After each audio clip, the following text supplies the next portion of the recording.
We're hitting the highlights this week as Wyoming Chronicle reaches the end of its current season. Join us for one last look back at some of our favorite people, places, and history before we cross the finish line. I'm Steve Peck of Wyoming PBS. This is Wyoming Chronicle.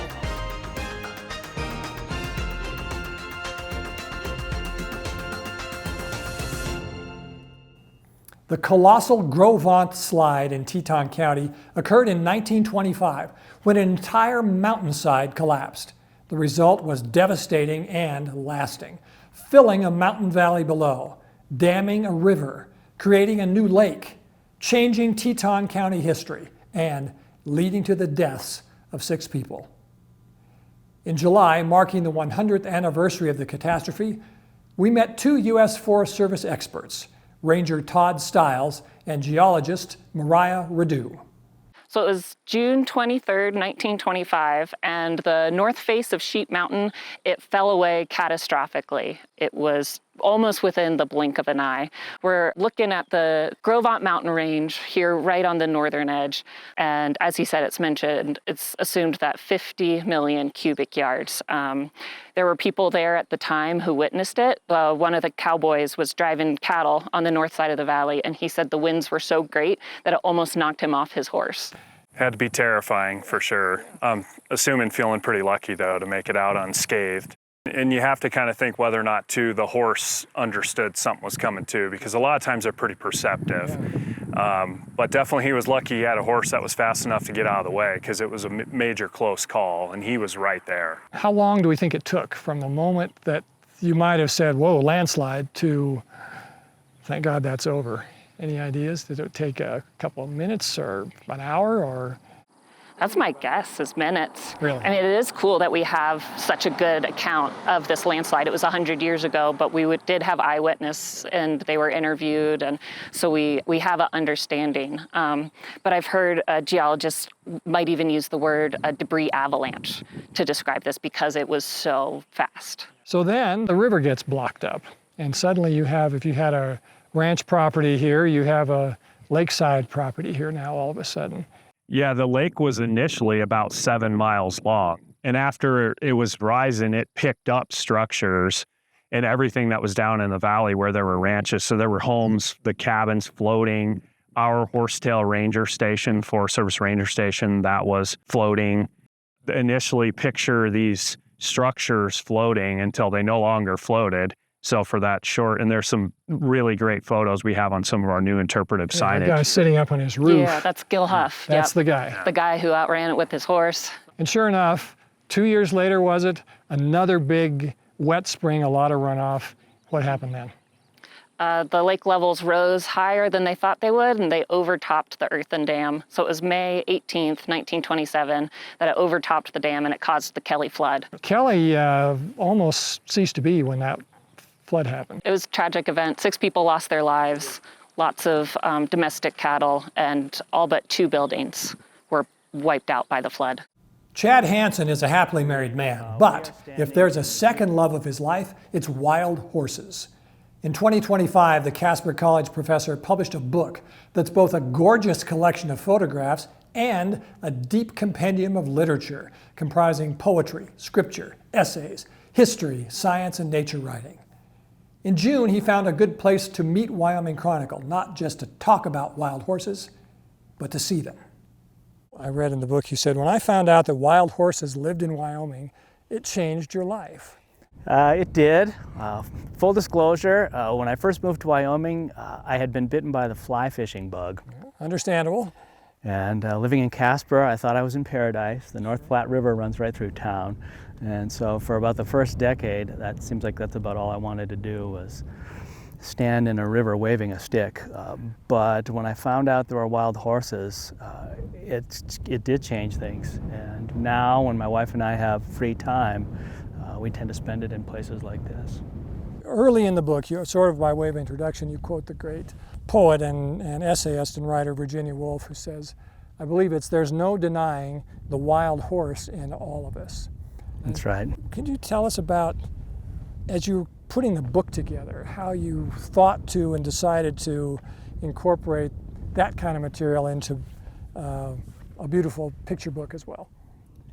I can only imagine exactly what Virginia Woolf meant when she said that there's no denying the wild horse in all of us, but I have to believe that when she looked at wild horses, she probably saw similarities.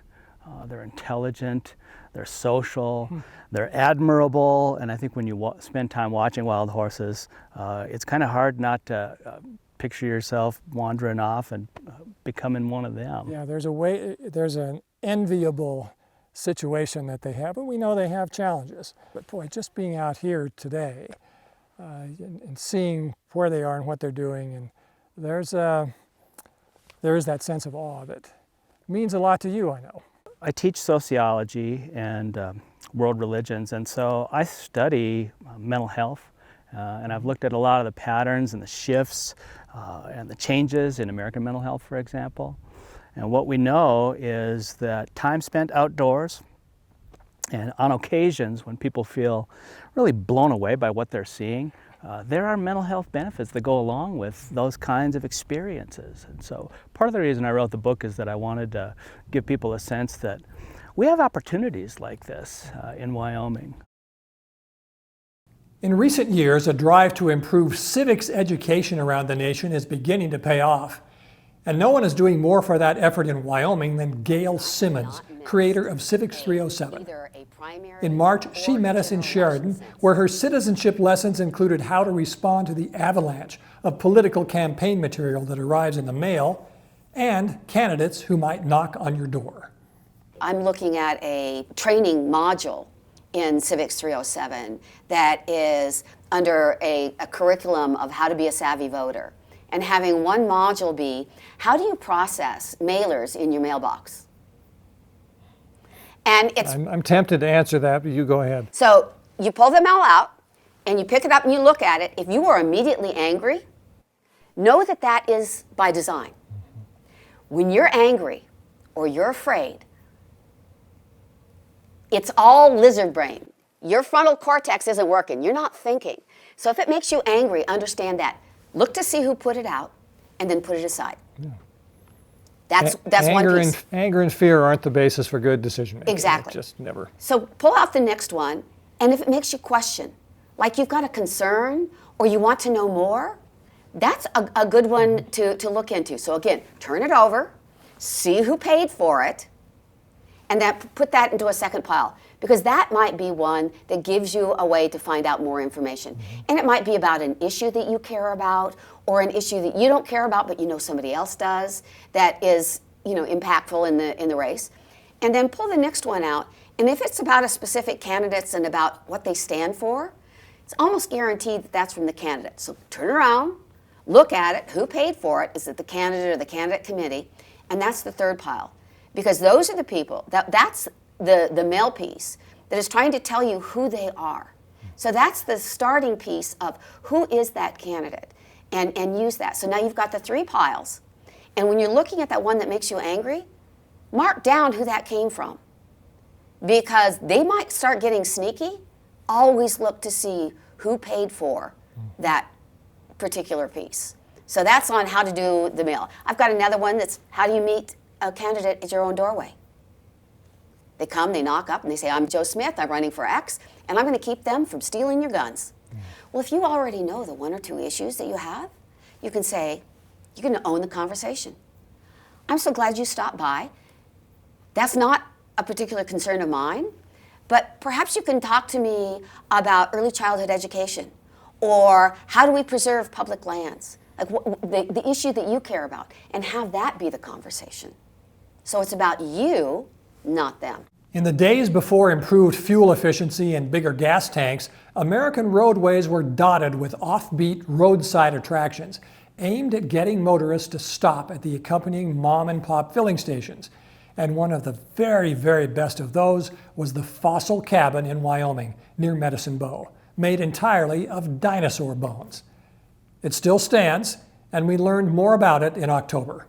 There was a gas station here for the Lincoln Highway, and as vehicles progressed in their technology, you could go a little further on a tank of fuel and you didn't have to stop at every gas station. And this was, am I right in saying Yeah. this was in the days before you saw a gas station that said Texaco. What you saw was Ma and Pa's little gas station. Yes. And they were doing whatever they could as automobile traffic boomed in the country to get you to stop here instead of the place down the road. The place down the road had a petting zoo. Yeah. And so, Or you a know, giant Paul Bunyan statue, or Yeah.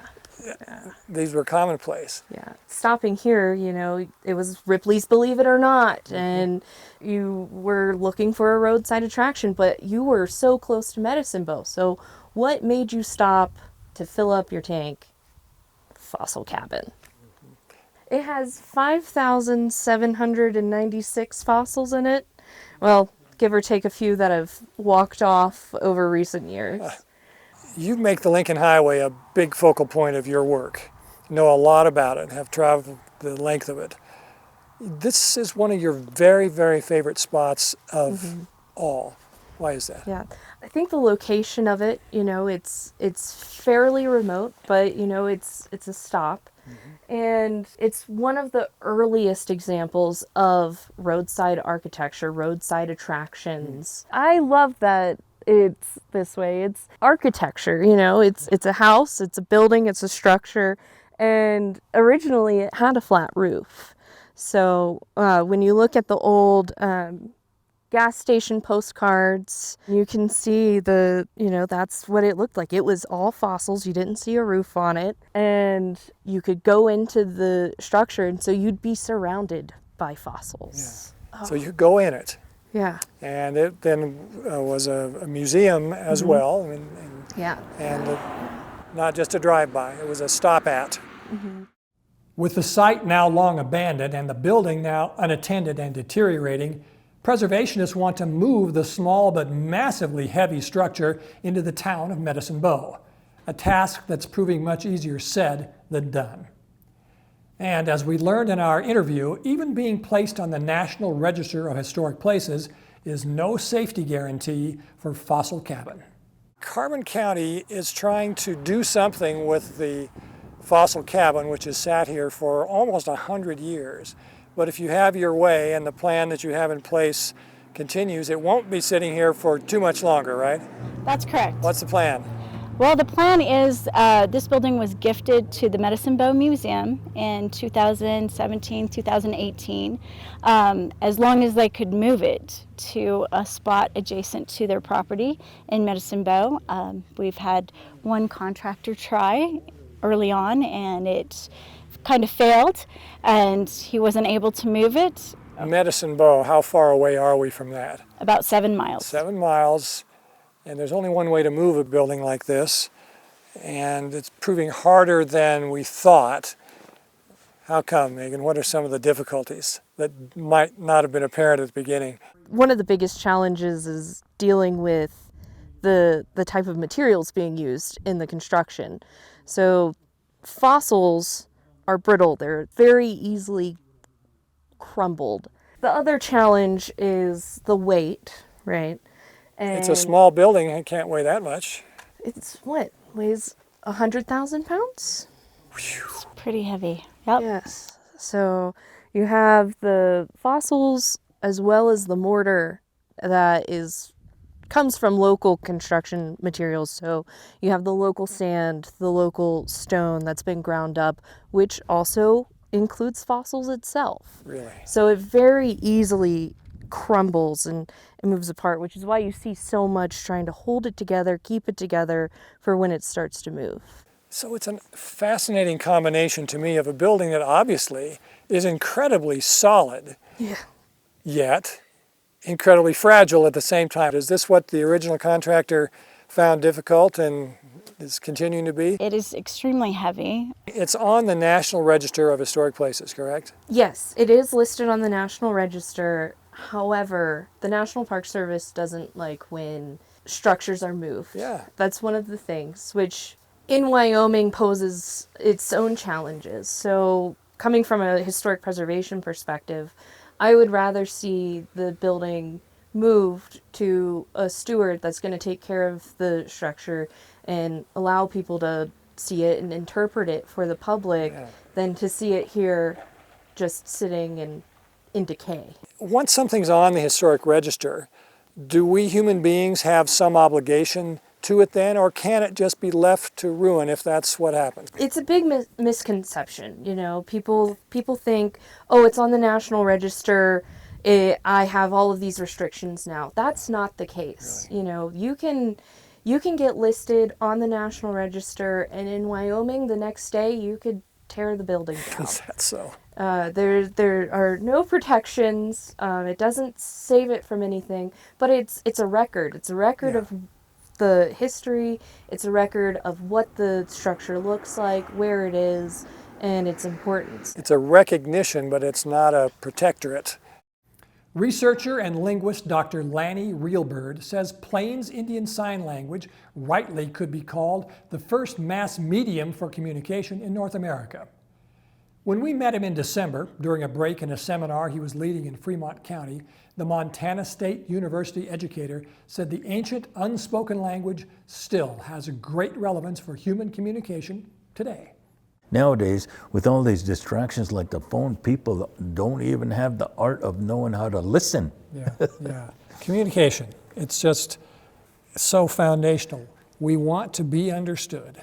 Certainly. And here you're still educating people in a way that's been used, not just prehistoric, but it's ancient and survives today. Why is it still worth knowing about, worth teaching others about? It is an excellent tool for communication. That's been there all along. Yeah. Why not use what has been given to you, not only by nature, but what is already in our DNA? Why not? We can't distance the mechanism of our own body and deny it that there are some instincts within us that aren't maybe under the category of intelligence. They're just natural. Yeah. And some people will be in denial that this is leaning more towards nature and not the scientific method. You gave me a perfect example where a child used, sign language to, they want a bottle or they want to rest. Those are excellent examples that it is stamped in our DNA, and we could utilize that foundation not only to teach mainstream knowledge, but indigenous knowledge. We could use it to teach music. We can use it to teach math, like add, subtract, multiply, divide. Everyone learns math, or so many of us do. 1, 2, 3. I mean, it comes to us. We think of it before we've even thought of it. Certainly. An optimal combination of student competitors and a far-sighted coach has led the new eSports program at Eastern Wyoming College to national prominence, complete with the Collegiate National Championship in the familiar Battle Royale-style video game called Fortnite, where the Wyoming team never lost once all year. I want to establish for everybody who didn't know this or doesn't know it or might question it, there's absolute legitimacy here. This is a sanctioned college competitive eSports program, and there are dozens and dozens, more than 100, maybe more than that, around the country. Yep, there's 3 in Wyoming itself, actually. What are the other 2? Laramie County and then Northwest College. I see. Yes. As a coach, what do you do? How do you and your team prepare and practice? So I start by sitting down with the players and getting to know where they're at skill-wise. With like Ryder and Allen, although at different skill levels, they both had a pretty good understanding of Fortnite as a whole. If somebody doesn't have a solid understanding, we'll start with the basics of aiming, movement, tactics, those type of things. And you had some players like that? Yes. They were here to learn. Yep. They're beginners. Absolutely. Yeah, I got some coming in this fall that are more beginners. Last spring we had Bridger join, who was also on that national team. And he already knew the game well, and so what we worked on with those players is communication, holding your own mentally. So when you are playing long stints of games, so like in the Nationals, there's times where you're playing a best of 5 and maybe you're playing 2 of those back to back. So you have up to 10 games of Fortnite to play to take home a national title, and that mental stability, performing at the top level consistently over that time period, building that kind of mental and physical stamina with moving the mice and stuff is important. Is there any sort of physical training itself of, I don't know what, dexterity or strength or quickness or anything like that comes into this particular game? Or So I like to categorize games in kind of 2 segments, macro and micro. Macro being kind of that head knowledge, that grand understanding of the strategy and the ideas behind it that are outside of the game.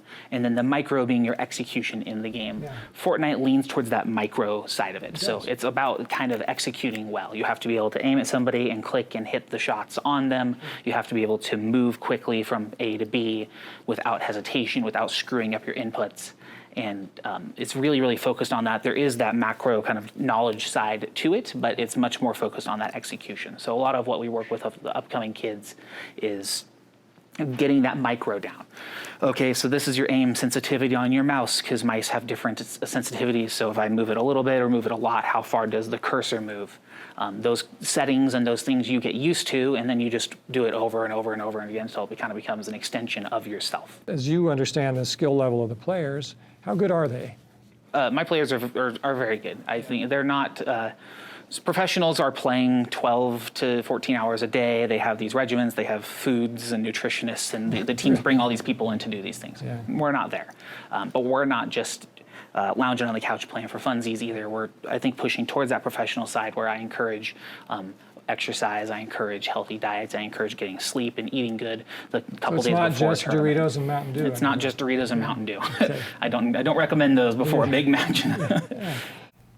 And in April, as part of our grouping of stories tied to Wyoming's participation in the year's America 250 observances, we met Carbon County Museum Director Tom Mensick, whose new hands-on exhibit updates the story of Lillian Heath, the first woman ever to be licensed as a physician in Wyoming, and how she participated in the harrowing, bloody story of one of Wyoming's most notorious men, the murderer remembered as Big Nose George, when she was still a teenager. You may be sick of talking about the man named Big Nose George, but I think a lot of people in Wyoming who don't have much detailed knowledge about Wyoming history at all have heard that name at least. Who was he and how did he end up being connected to her? So Big Nose George, his gang attempted to rob a train and they kind of botched it a little bit, and they were pursued by 2 lawmen named Tip Vincent and Robert Widowfield. Great name. Yeah. And so they found his hideout up near Elk Mountain, and they attempted to ambush him, and him and his gang attacked and killed these 2 lawmen here in Carbon County. Yeah. And they were locals, and so everyone was very upset that they were killed. Big Nose was recaptured in 1881 and brought back to Rollins to be tried for murder. And he was tried and found guilty of murder while he was in the Rollins jail, now not the Wyoming State Penitentiary, but the Rollins jail, which was over on Front Street at the time. He attempted an escape, and so he attacked the jailer and knocked him out and tried to leave.